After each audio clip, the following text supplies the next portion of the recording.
so proudly we hailed, and the twilight lies gleaming, whose broad stripes and bright stars through the perilous fight. Oh, the ramparts we watched were so gallantly streaming, and the rockets red, the bombs bursting in air, gave proof through the night that our flag was still there. Oh, say just that star-spangled banner, yeah, wave o'er the land under the frame, and the home of the brave.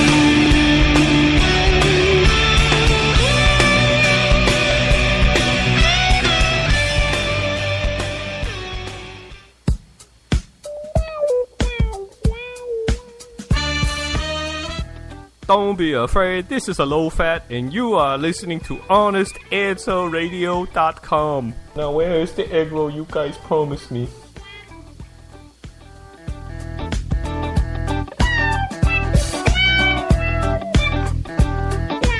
The views and opinions expressed on the Honest Answer Radio show are the opinions of Honest Answer Media and no one else. If you're hearing a syndicated broadcast of this show, don't hold it against the broadcaster. Rather, congratulate them on their openness, tolerance, and respect for the First Amendment to the Constitution of the United States of America. Thank you very much.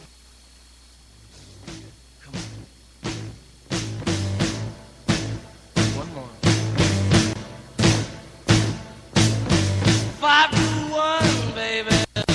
1 and 5. No one here gets out alive now.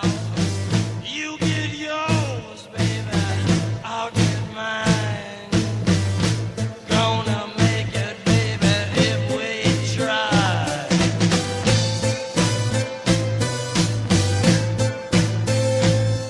The old get old and the young get stronger. May take a week and it may take longer. They got the guns, but we got the numbers. Gonna win, yeah, we're taking over. Come on!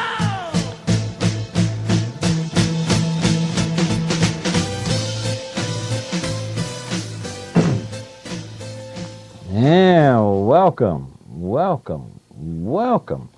One more time to HonestAnswerRadio.com and Honest Answer Radio, where we're kicking the mainstream media in the teeth every chance we get. And if it's the first time you're listening to us, well, I'm going to be the Marty half of your dynamic hosting duo this fine Tuesday evening. And on the Tuesday evening version of Honest Answer Radio, I will be your Casey half.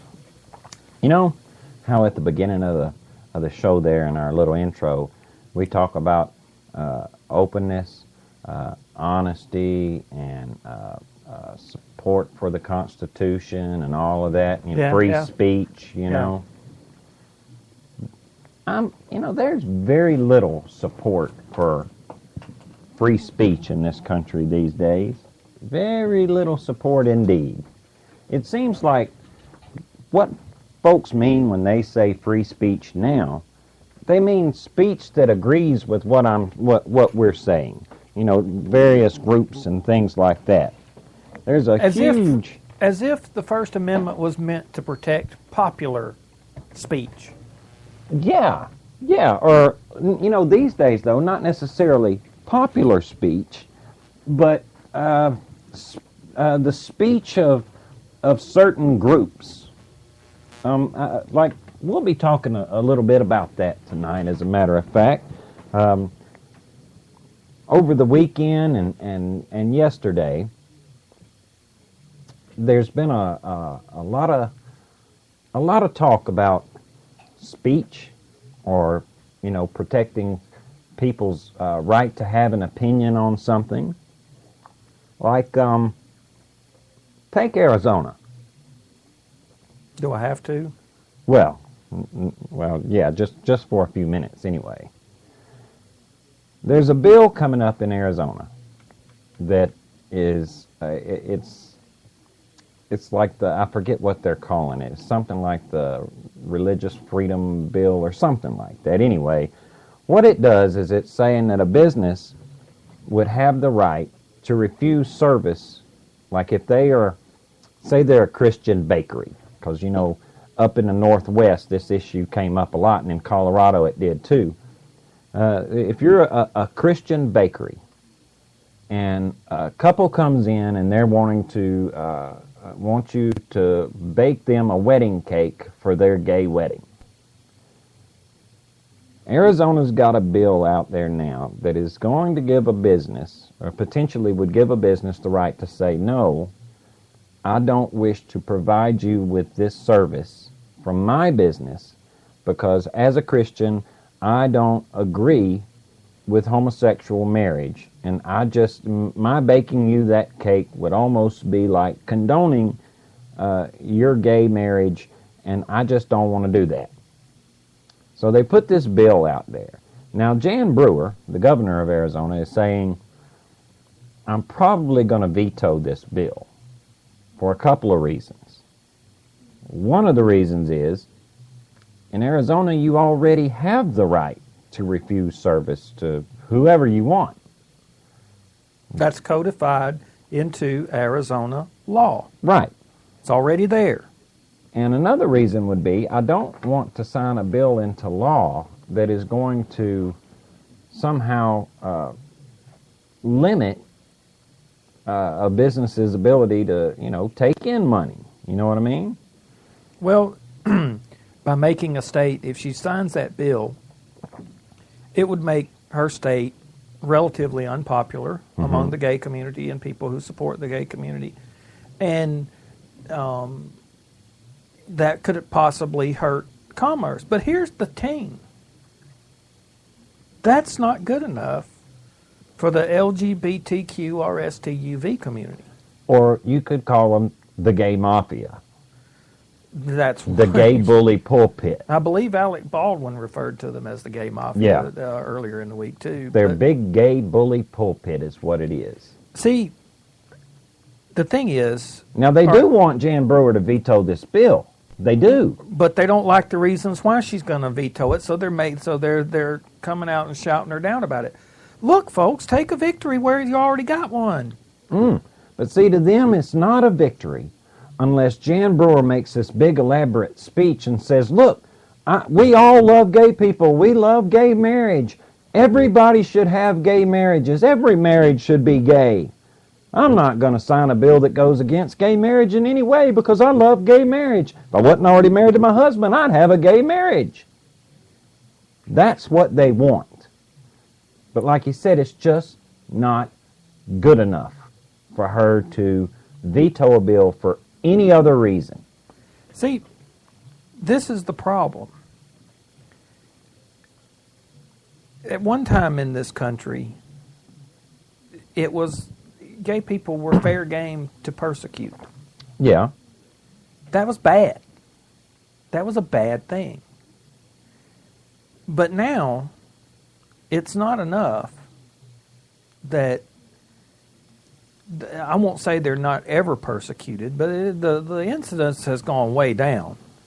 A lot. But that's not good enough. Now, they're trying to have everybody be a cheerleader. Bingo. For being gay. Now look. And if you're not standing on the front lines, being a cheerleader to the point of militancy, then you're a homophobe. And you're anti-gay altogether. See, we've gone on record plenty of times saying we think that people should be allowed to get married to whoever they want to, whether they're gay, whether they're straight, whatever. We're okay with that. But sometimes the people that are in the gay community and the people that want to be seen to be out on the front line showing how broad-minded and liberal thinking they are, get out there. And now you want approval from everybody for your lifestyle. Well, look, you're not going to get it. Now, personally, Marty and I, we're Christians. We try to be like Christ. So our take on this is leave people alone about their sexuality. Yeah. That's where we stand on But that. I also stand with any business that wishes to refuse service to someone reasons of wanting their to, conscience. Right. If they don't want to make a cake for Big Al's big gay wedding, well, then I think it is absolutely their right to refuse service. Now, Just like I don't think a person should be allowed to walk into a Christian doctor's office and demand that they perform an abortion. Yeah, I mean, you're talking about trying to force something. Now, see, the thing is, actually, most Christians are not that militant about homosexuality. Now, there are a few that are. And, Absolutely. Okay, I think they're backwards. I think that by refusing to bake a cake for a same-sex wedding, that you're not acting like Christ, that you're losing an opportunity to minister to somebody with whom you disagree. I think that's wrong. But That's where we disagree. But see, I also think that as a person of conscience, you should be allowed to follow your own religious conscience. Right. On that. Because, see, there are disagreements. Even Marty and I have, sometimes have disagreements. But I don't want to change Marty's head around. I don't want to legislate things so that he has to see it the way I do. Look, in this country, our laws are put in to punish actions, not thoughts. That's the way it's supposed to be. But under these new progressive regimes that have popped up all over the place, and under this new progressive regime that we've got sitting in the White House, thought is being punished. Yes, the community of people are trying to punish Jan Brewer because she doesn't think the way they do. And it's not just the gay community now. The NFL has stepped in. The NFL now has said, if you do not veto this bill, if you sign off on this bill, Jan Brewer, and give it your approval, we will take away your Super Bowl. The Super Bowl will not be held in Arizona this next year. You know, if I was Jan Brewer, I'd almost be willing to call the NFL's bluff on that. But no, she's right. She's going to veto the bill. I think I saw today there were 7 reasons why Jan Brewer, will and should veto that bill. Not one of them had anything to do with lesbian, with gay. appeasing the gay community. Right. And not a one of them should have, man. Look, you and I are not huge fans of Alec Baldwin by any stretch of the imagination. Not at all. But I read this piece that Alec Baldwin had in the New Yorker this weekend, where he was listing his reasons as to why he wants to leave the public life. And it all stems, or a lot of it stems, from what happened last year. He with his MSNBC show. No, it wasn't that. It And was him it getting was fired things over that it. it was his run-ins with paparazzi Well, yeah. and TMZ publishing a video that somebody caught on their cell phone with an inaudible section of it where they swear he said the word faggot. Now, Alec Baldwin has never, ever denied, when he said something, if he said it, he said, yeah, I said it, and I'll say it again. He's an actor. He works with gay people all the time, in theater, and films, and television. He has also actively campaigned on multiple occasions for marriage equality. Yeah. The man's not a homophobe. But he's been branded as a homophobe. And he's saying he didn't even say that word.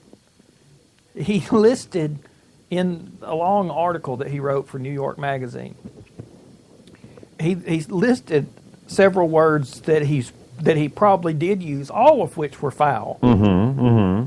But none of them were homophobic. And, well, one of them may have been able to be construed as, I wouldn't say homophobic, but it did have There was a sexual nature to it. A sexual connotation to it that leaned towards homosexuality amongst men, but it wasn't homophobic by any stretch of the imagination. But even that little word right there, when that, because that's two separate instances. Like when they accused him of saying faggot, and then that other word, that was two separate instances. And when he said that one particular word, oh, that was it right there. That's him showing his homophobia right there. Rachel Maddow, who was his colleague on MSNBC, said that shows his homophobic tendencies there. Anderson Cooper jumped all over it. And then when they accused him of uttering the word faggot, oh, well, that's it. That sealed the deal right there. He's definitely a homophobe. Forget the fact that he's worked with gay people his whole career and never had any issues. Yeah, forget the that. fact that he's campaigned for marriage equality. Forget all his friends in Hollywood. Forget the amount of money that he's contributed. And his time, not just his money. Yeah, and his time. I mean, forget all of that. Forget all that. And see, now don't misconstrue this. Marty and I are not big Alec Baldwin fans. Not even a little bit. But we are fans of fairness. Right. And his treatment in the media, and we're not just talking about the liberal media. Oh, no. Fox News did. Boy, they jumped on it big. On him. All the gossip sites, landed on him with both feet. Now, and branded him as a homophobe. Yeah. A homophobe. And see, the thing is when enough people say it, it sticks. Mm-hmm. Now Alec Baldwin wants to leave New York, which I understand the New York police are saying, fine, they're tired of cleaning up after his messes. Now, personally, I think the New York Police Department has always had bigger things to worry about than cleaning up behind Alec Baldwin. Okay. So I think that's a parting shot from the NYPD that Alec Baldwin hasn't really earned, not when you consider what New York is, what New York goes through on a daily basis. Come on now. And I don't necessarily agree with him leaving New York for that reason. If it were me or you, that's, an instance like this is where we would plant our feet firmly and say, oh, no. I'm going to stand right here and be me right here in front of everybody, and you're just going to have to deal with me. But one thing I do understand when, because I read that whole New Yorker piece, mm-hmm. and that was written in Alec Baldwin's own words. Mm-hmm. One thing that he said struck me, that he had actually had political ambitions up until now in New York State. Mm-hmm. And there was a couple things he said that intrigued me. Number one thing he said is almost word for word is, in New York these days, the rich come first, the unions come second, and the average rank and file New Yorker ranks dead last. Yep. When it comes to how they're treated by the government. Okay? He said he wanted to change that. He wanted to lift the tax burden. He said I think it was either immoral or ridiculous. I forget what word he used to describe the tax situation in New York, but it's crazy. Yeah. Okay? And that he would like to lift that off of average rank and file New Yorkers. And also, he wanted to decentralize the education system. Why? Because he's got a daughter. You know, both of those things. And his father was a teacher. And in this article, he said, my dad had said that you can only do so much in the schools. The schools can only go halfway towards educating the child, and the other 50% has to come from the home. Now, see, there's two areas of agreement right there between me and Alec Baldwin. Right. I think New York has a crazy taxation system. Or actually, there's three areas of agreement. I think they are. The New York government is treating the average people in New York like crap, legislating all this stuff for them. Like, you can't have a gun, but my private bodyguards can. Right. All that kind of stuff is going on. And their school system that centralized tight control over the curriculum in every single school in New York. Come on, that's messed up. Yup. See, so there's some areas. See, I was guilty, and Marty was too. We're coming out right now and saying, okay, when all the flap came out about Alec Baldwin supposedly saying that word faggot, we jumped on him too, and we said, Alec Baldwin, you're nuts. He's nuts. But not because he used that word, but because he was pitching a tantrum. Because he was throwing a tantrum. But then when you read about what the paparazzi actually does to people that they don't like, and you actually hear his side of the story, right, you realize that under those circumstances, I don't care who you are, you're going to snap on somebody and say things that you wish you hadn't said, that you wish you could take back. I would. I mean, he lost his contract with Capital One. Yep. He lost a deal with AT&T over a word that he did not even say. And he lost his show with MSNBC. Now, another thing, and this is something that, I don't know, did you read all of Alec Baldwin's piece? Every word. Okay. There was a point in there where he's talking about when he was pitching his show, not to MSNBC, but to NBC. Yeah. Alec Baldwin does a podcast. All right. And on this podcast, he interviews people who ordinarily do not get in front of a microphone as often as, say, Ben Affleck or Matt Damon or whatever. And he looks at their body. He's even talked to George Will.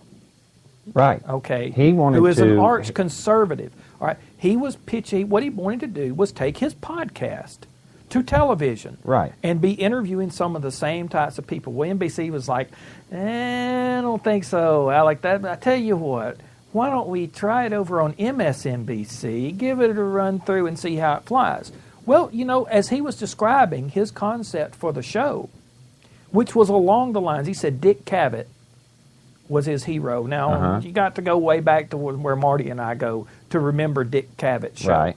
All right. But Dick Cavett did the same thing. He had interesting people on his show. He highlighted accomplishments instead of attacking right somebody. Now, yeah. And did it with extracted politics out of the discussion and brought it into what is your body of work? What are you trying to do with your life? Right. All right. So if that had been the show that Alec Baldwin, if MSC had put that podcast on the television, I probably would have watched the show. Yeah. I think it would have been interesting. But Marty, you know what he ran up against?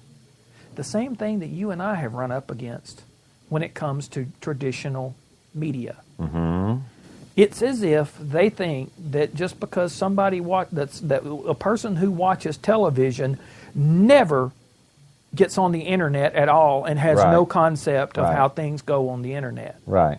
It's as if What is popular and works on the internet absolutely, positively cannot work on the mainstream media outlets. And the whole, you need, like, one of his first things, they said, hey, look, Rob Lowe's going to be in the building.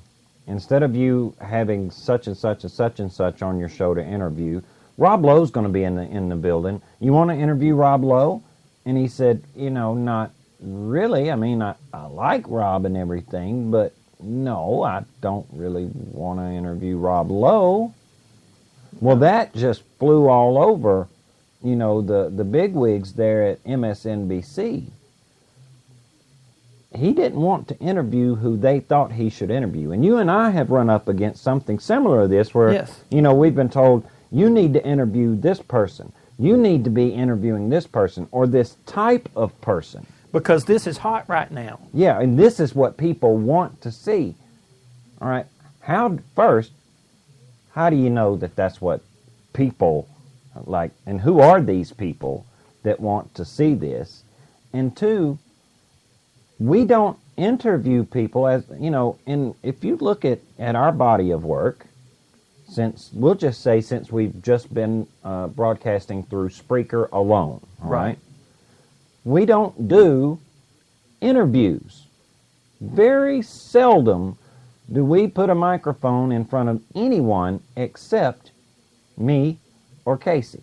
Now, when we did terrestrial radio, on our terrestrial radio show, we dealt with a lot of local politics, and we had some local politicians come in that we could put on a hot seat, and it wasn't so much us interviewing them or asking them the kinds of questions that people said we ought to be asking them, or the same kind of questions like what David Gregory did this weekend with Susan Rice, which we'll get into that in a minute. We asked them the questions that we thought they needed to answer. When you get into traditional media, they've got this little box that they want to put you in before they put you on their big box, see? And this is why Marty and I are on the internet, is because we don't think inside that little box. And we don't take being dictated to by any little fringe groups or any special interest groups to tell us what we need to talk about or what words we can use and what words we can't use. Now, Casey and I have toned down our language from our other younger days quite a bit because that's what we chose to do. But we also, in doing that, we chose to reach a bigger audience. Right. We wanted to do a show that people who go to our church can listen to without being ashamed. I mean, we've been, or I don't want to speak for Casey, but I've been told several times by acquaintances in the militant lesbian gay community that Casey and I need to talk more about the plight of the gay American now. But see, the thing is here lately, I haven't had a whole lot nice to say about the militant wing of that community. See, I've got plenty of gay friends whom I love dearly, but I don't want to interview any of their representation. Because... And our show is more than gay marriage. We can't be the one-trick pony. I mean, look, I've been slammed for not doing enough shows about veterans' interests. Okay. Now, probably not from any of the veterans that are in our chat right now. I don't think any of them have ever said a word to me about it. But other people. Right. All right. Well, we're not a one-trick veteran pony either. That's right. There are, this is a big world. It's a big country. And there's all kinds of issues. And Marty and I, the other thing is, we pick issues where we've got some expertise. Where we've got some knowledge, where we've done a little bit of research. Every time we step out from our knowledge base, we get burned every time and say something that we have to end up and go back and apologize for. So, and we should probably move on, shouldn't we? Yeah, okay, I think I'll we get off. Probably need to move on Because you've got audio. Yes, and I think we've kicked that horse enough. I do have some audio. I don't have much tonight. I've only got 3 little pieces of audio, but they're very pertinent. One of them is going to go to this whole free speech thing. And, you know, I think that everyone should be allowed to make use of free speech, but I do think that you should be prepared to reap the consequences. And this first little piece of audio, guess what? It comes from right here from one of our very own state reps here in Alabama. Yes. And his name is Alvin Holmes. Alvin Holmes. Yes, Alvin yes, Holmes. Not too long ago, Alvin Holmes stood on our state floor and referred to Clarence Thomas, you know, Supreme Court Justice Clarence Thomas, as a Uncle Tom, and had a lot of really not so nice things to say about the fact that Clarence Thomas married to a white lady. He's a race traitor, I think. Yeah. And now Alvin Holmes says that he was merely reflecting the views of many, many representatives there, both Republican and Democrat, in Alabama State House. Well, Sean Hannity sent David Webb, who is a black conservative radio talk host, and he sent him there down to Montgomery to ask Alvin, hey man, are you sure you want to stick with that? And now this is free speech. Good old Alvin can say whatever he wants. Well, let's let Alvin talk. But be prepared to reap the consequences. You called Clarence Thomas and Uncle Tom, Justice Thomas. Do you Yes. still stand by that statement? Yes, I do. I think Justice Clarence Thomas on the United States Supreme Court is an Uncle Tom. A black man allowed himself to be used to carry the message of a white man, which is against the interests of black people in America.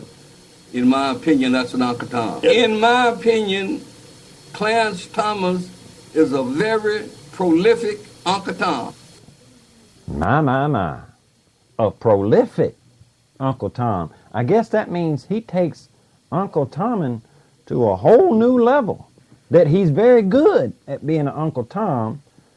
But here's what I can't figure out. Exactly what message and from which white man is Clarence Thomas taking that message? And to whom is Clarence Thomas taking the aforementioned message from said white man? And how does that hurt black folks in America? Well, see, here's me thinking that if you got appointed to the Supreme Court, that you were appointed to the Supreme Court of the United States, not the United Black States. Or, right. Or if you're black and you get on the Supreme Court, that the decisions you make should all be seen through the prism of race. Yeah. I mean, this is just me, but I thought that when you serve the United States, that you serve everybody in the United States, no matter what color they are. See, apparently you and I both are equally ignorant here, because I'll be darned if I can figure out, or I'll be darned if we ain't been showed to be wrong, because apparently, according to Alvin Holmes, somebody that was elected to represent people in the state of Alabama,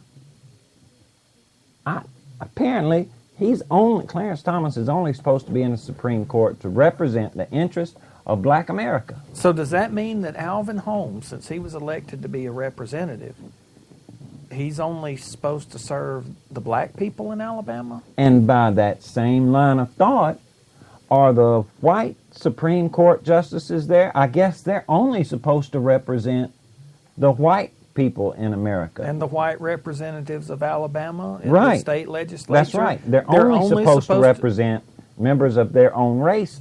Or no, see, You know now that what? would be racist. I think somebody in this conversation is a racist. But I don't think it was me, I don't think it was you, and I don't think it was Clarence Thomas. No, I think I'm going to use some of my free speech and say that I think that Representative Alvin Holmes from the great state of Alabama is a prolific racist. I will A bigot, if you will. I think I can co-sign that. Can you imagine what a level of ignorance that is coming out of that man's mouth? Way to go, Alvin. You really made the state of Alabama shine this week. Yeah, no kidding. So, I mean, it just blows my mind. But hey, man, look, it's free speech. Alvin can say whatever he wants. That's great. But, you know, if he can say Clarence Thomas is a Tom, well then, which, you know, if you just really want to get down to it, I'm sure that Justice Thomas does have nieces and nephews. And, you know, Tom would be short for Thomas. So I guess in a literal sense, he could be perceived as Uncle Tom, not an uncle. Well, I guess No, if I he's guess- just no, he's uncle. he's He'd be singular uncle. there, so he would be an Uncle Tom. He would be an Uncle Clarence, I'm afraid. There ain't no way Well, you now can they twist might this have around different, to where some of the nephews might have a different last name if it's like his sister's children. Well, She would have a married name, and not her name wouldn't be Thomas anymore. I still don't think there's any way you can twist this around. So You don't think that's what he meant? No, I don't think so. I think he was making some racist comments, and So I will be safe then in saying, Alvin Holmes, you, sir, are a race-baiting bigot. no, I And think that's pretty you safe. should be drummed out of office immediately for your racist, backward opinions. And I think that the people who voted for you to be a state representative are racist. I think you are just as much of a bigot as any Grand Dragon of the Ku Klux Klan. You are the equivalent of a leader of a skinhead group. You are every bit as much of a racist and bigot and tyrant as Adolf Hitler himself. Or even Bull Connor, or Absolutely. George Wallace. Alvin Holmes, you are just as bad as the man that turned the hoses and let the dogs loose on your own people. Congratulations. You, sir, have become what you espouse to despise. So he gets an award. Absolutely, he gets the bigot of the week. And by the way, you know what he's mad about? The reason why he said that about Clarence Thomas. He was mad that Clarence Thomas said that he was never treated that bad when he was growing up in Savannah, Georgia. Yeah. That the worst treatment he's ever got has been with northern liberal elites. Yeah.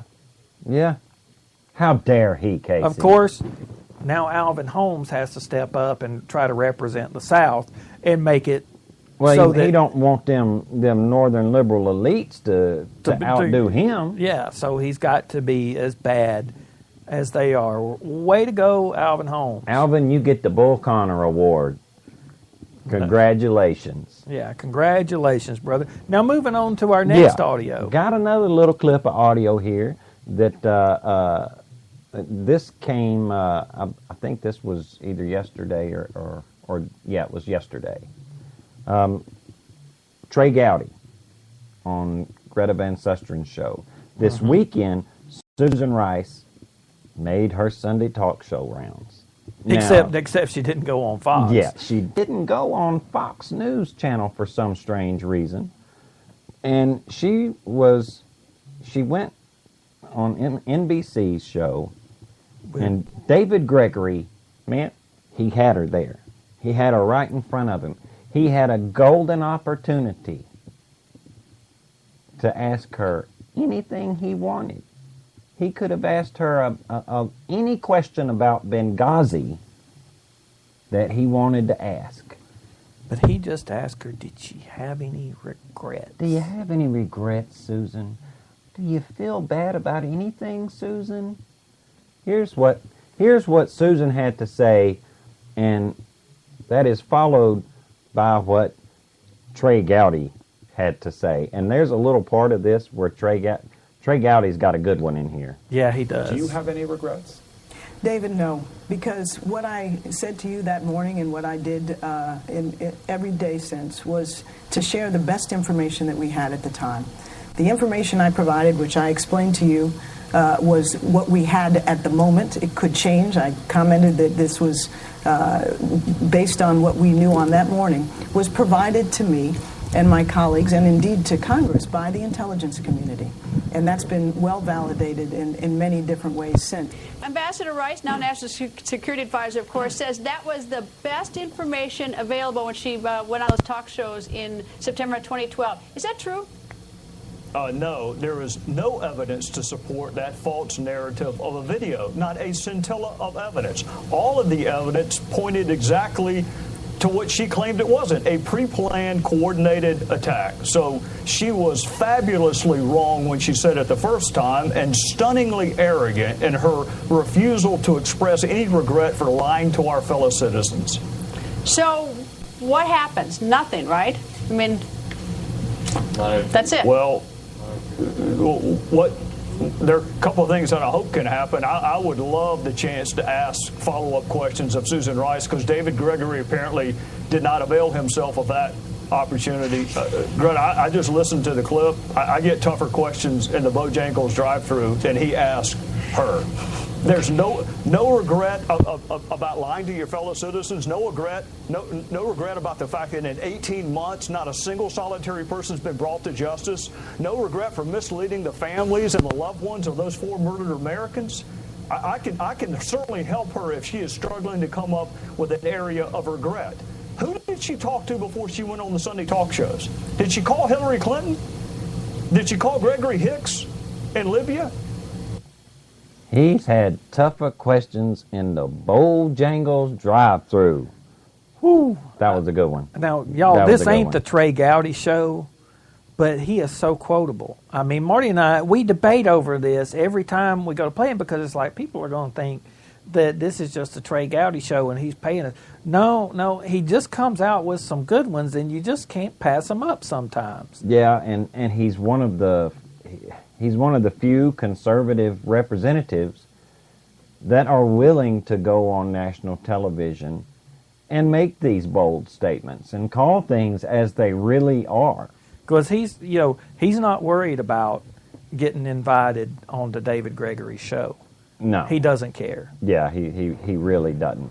Because, I got to tell you, he's probably not going to get that invite. But he's right. David Gregory had a golden opportunity there, you know, to ask her anything. And all he could think of was, do you have any regrets? The fact of the business is David Gregory didn't want to ask her any hard questions. He didn't want to make her uncomfortable in any way.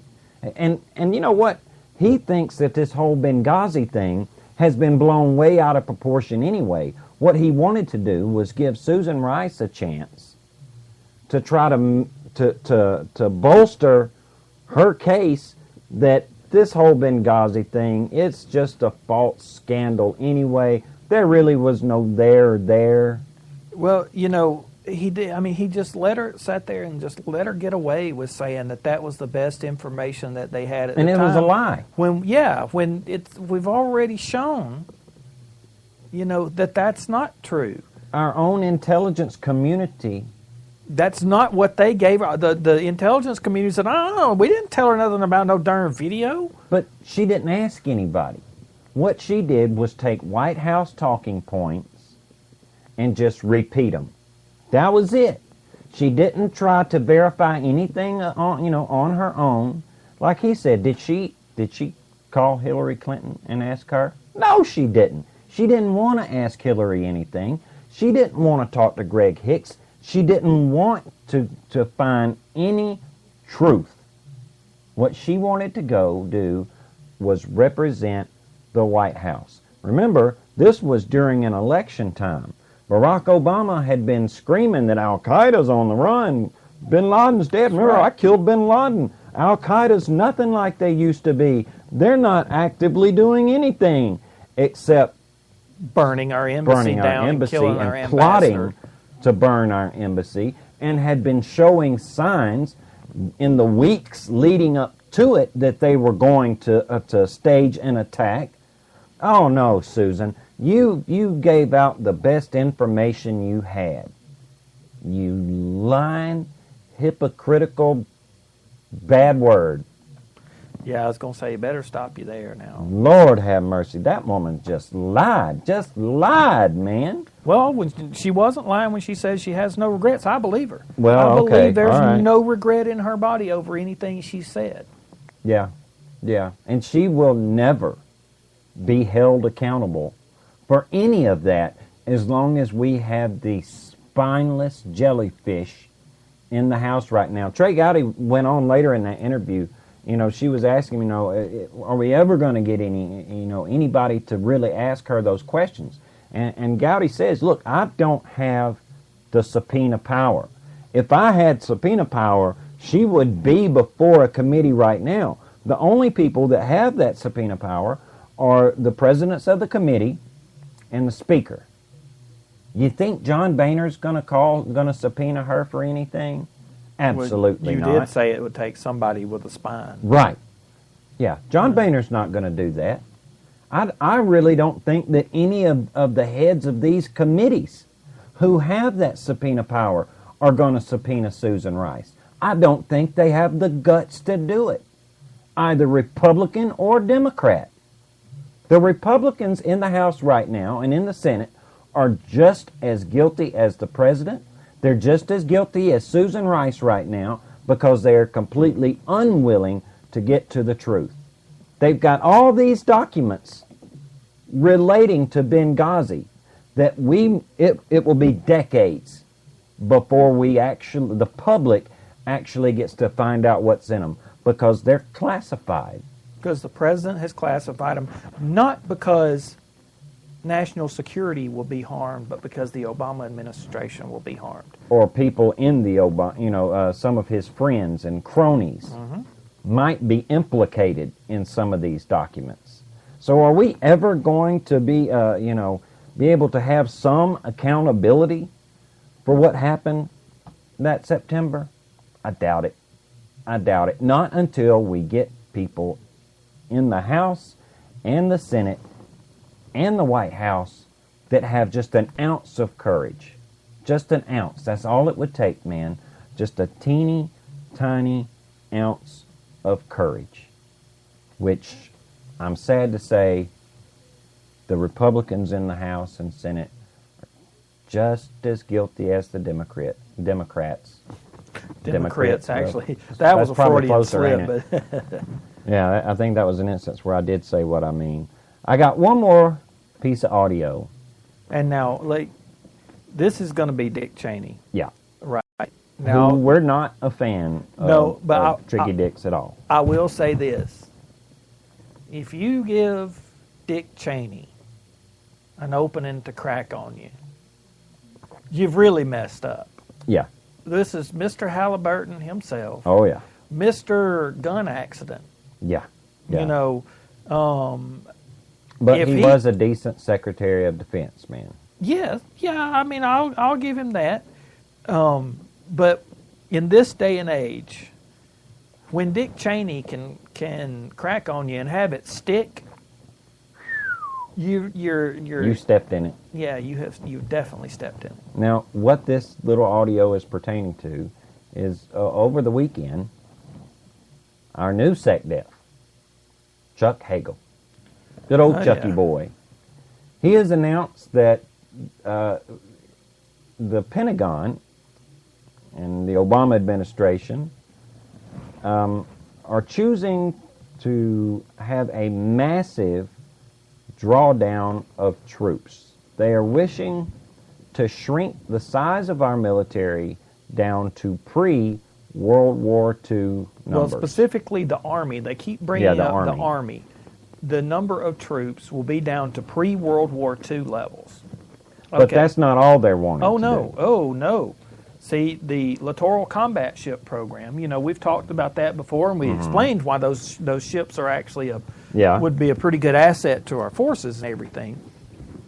Okay, they're sticking with what, Jeff Sessions fought for that. To no avail. To no avail. Now, I did find out that one of the reasons, that's more than likely, one of the reasons why Jeff Sessions was fighting so hard about it is because one of those Independence-class vessels was actually built down in Mobile, Alabama, at a shipyard down there. Right. So, I mean, he was fighting for a state industry. Okay, however you feel about that, that's your own business. But the ships themselves, because of how cheap they are in comparison to other ships, it looked to me like a pretty decent bargain. Fiscally, it looked responsible. But instead of the 50 some odd that they originally wanted, they're going to take only 32. But that's not all. That's not all. Probably one of the best airframes that has ever been flown under a U.S. flag is being discontinued, and I'm talking about the A-10 Warthog. Man, one of the most successful aircraft as far as getting the job done, and one of the biggest comforts to troops on the ground. Well, yeah, we have. You're talking about possibly the most successful ground attack fighter in the history of ground attack fighters. A lot of the video footage that we saw, like coming out of Iraq and Afghanistan, where you would see these thermal images of Al-Qaeda members or some of these, what they called them, insurgents, planning IEDs and things like that, and you would see, see them having to duck for cover or seeing them getting wiped out in some cases.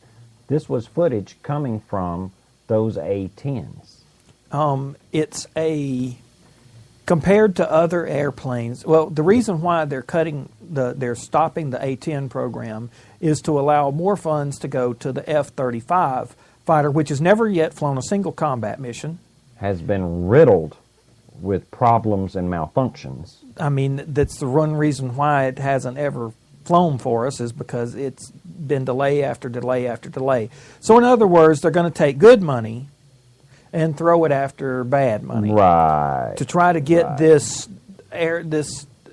supposedly a fighter that will do everything.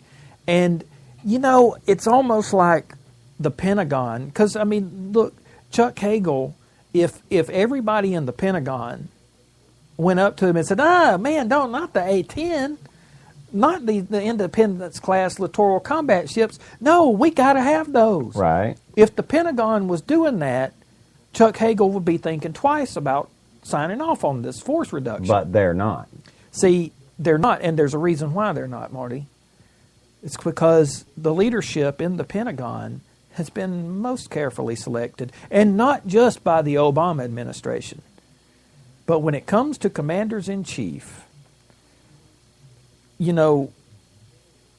everybody here in the last, probably since after Ronald Reagan, because you served during the George Bush years, George Bush the first years. And one Clinton. Okay, and they want they want all our generals and admirals gentler military. To be nice people. Yeah. Who they don't cuss. They don't want them to have a beer. But now, look, I know you didn't want to lay it all on the Obama administration. Since Obama has been in office, there has been a huge reduction in the amount of true warriors that serve in the Pentagon or serve in command, period. One might call it a purge. Yeah. And that wouldn't be too strong of a word. Yeah. Anyone who would disagree with this commander-in-chief about anything in any way has either been fired, just kicked out of service, or they've made it so uncomfortable that they've just resigned, or they've demanded things of them that in good conscience, as a commanding officer, they just could not comply with it. Basically, everybody who sees the purpose of being of a warrior as being to kill our enemies, they don't want those people. No. They want yes men. That's what they want. And that's what they've got. And that's why our military readiness is being degraded. There's also a huge scandal now with the CAR 4. Mm-hmm.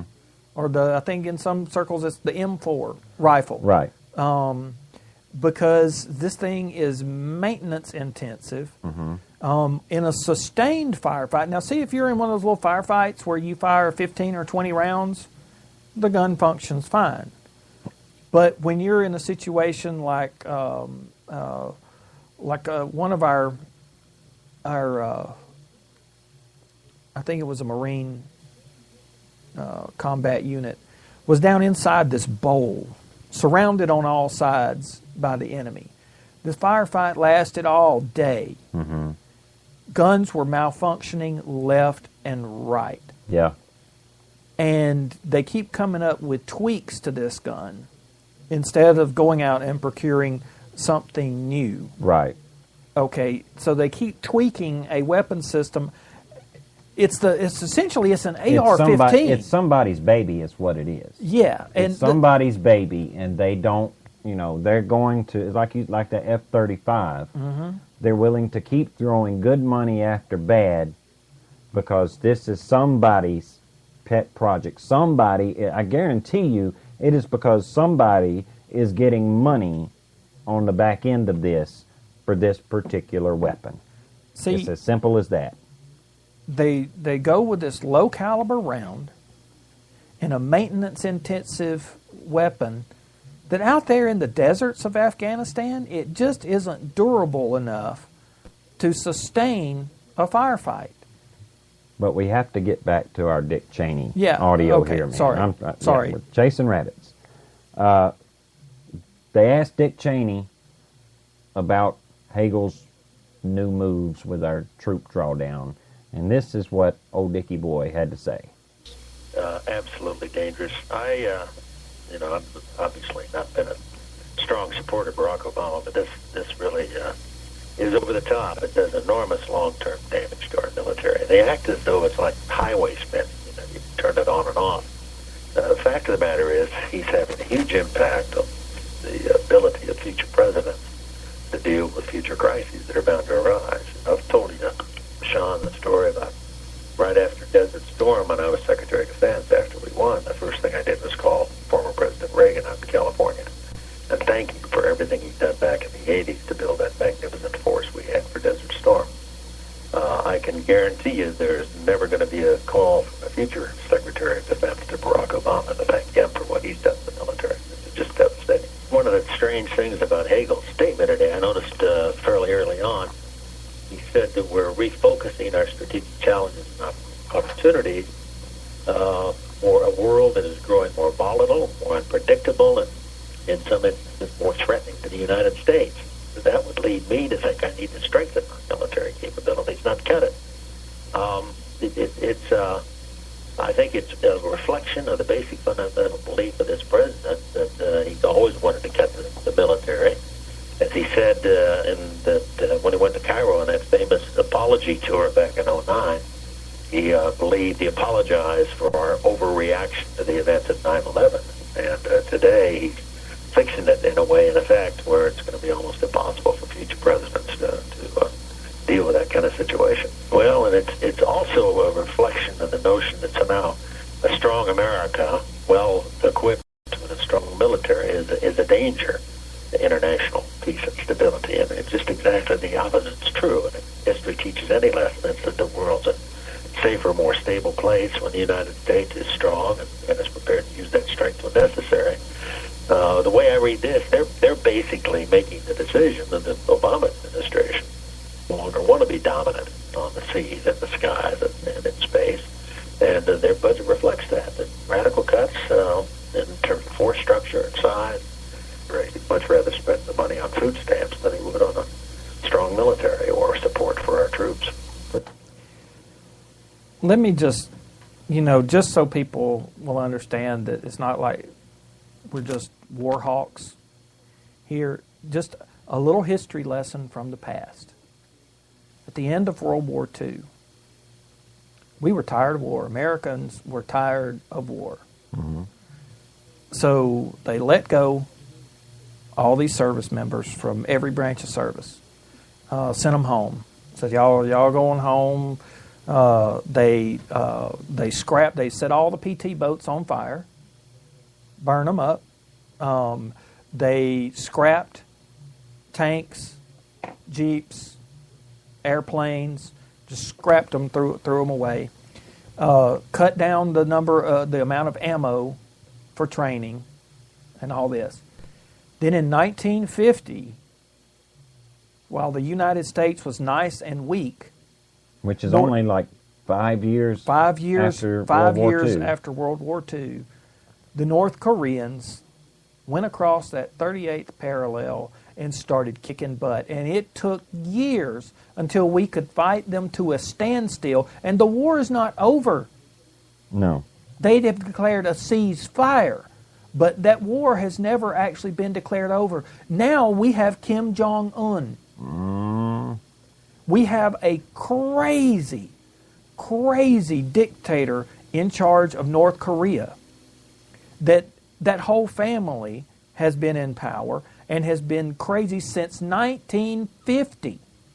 We're still stuck with that situation as a result of a lack of military readiness in the United States. Well, just one little lesson there from history. There's an old saying.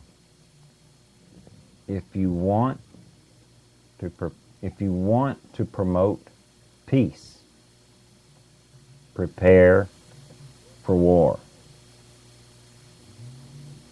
One of the things that had made this country so successful under the Reagan years, it's like Dick Cheney was just saying. Mm-hmm. He called Ronald Reagan and said, "Thank you for what you did for our military." What he meant by that was, thank you for building our military up to the point that we were at a state of readiness for all comers.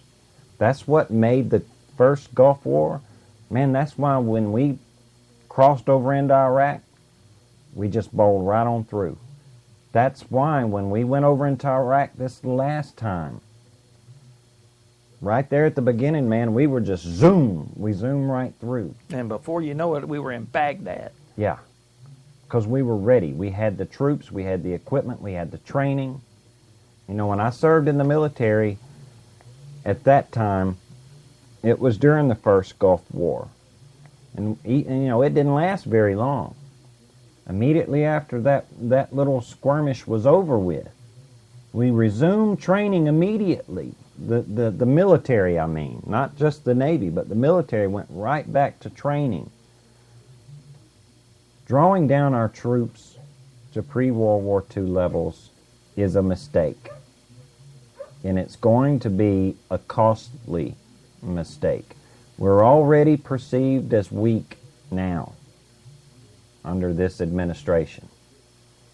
Do you think we're going to look stronger with a reduction in our military?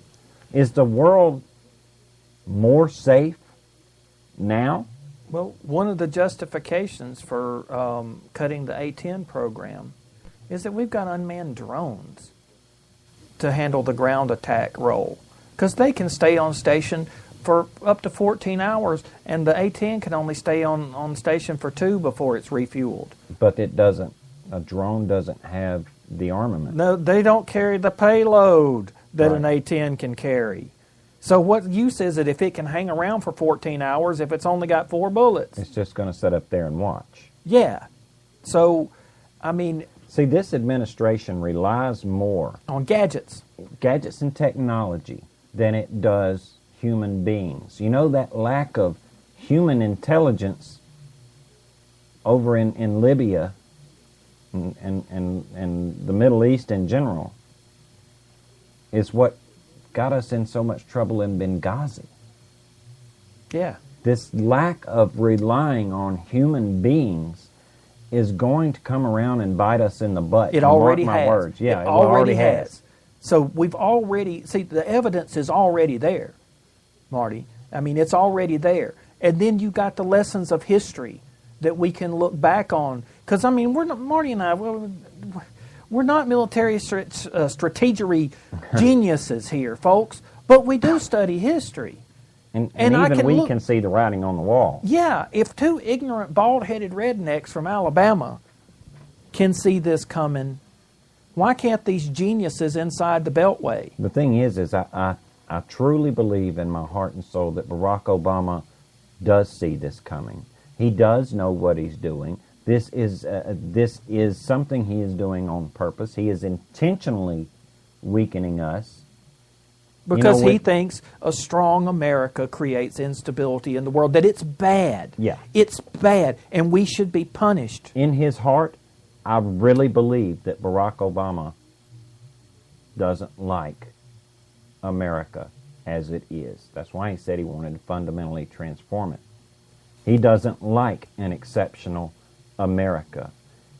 Everybody in his family and everybody that he associated with up to the time that he was elected president hated this country. Hated it. He was taught to hate this country.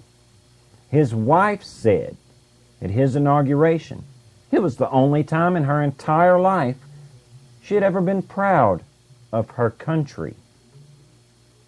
Make no mistake, this president doesn't like us as we are. He'll only like us when we're weaker and when we're made into his image.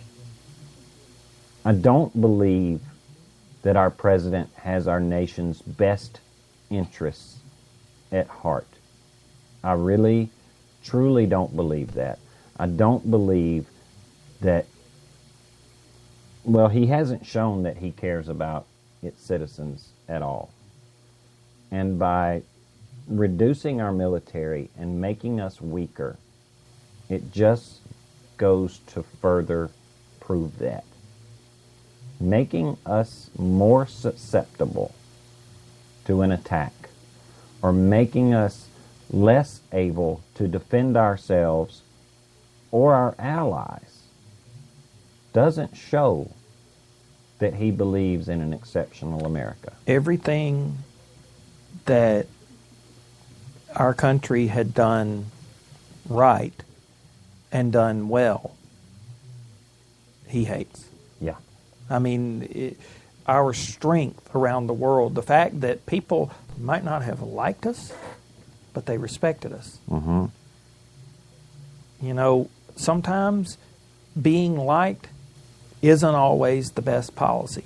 That's right. But do you think that now that he's weakened us, that the people who hated us yesterday like us better today? Oh, yeah. Yeah. And they're going to say, look, they're drawing down their troops. They're finally going to be the people that we want them to be. Look how much weaker they are. We can leave them alone now. Yeah. Hold your breath. Hold your breath on that one. All right, guys. We have, once again, went just a little bit over.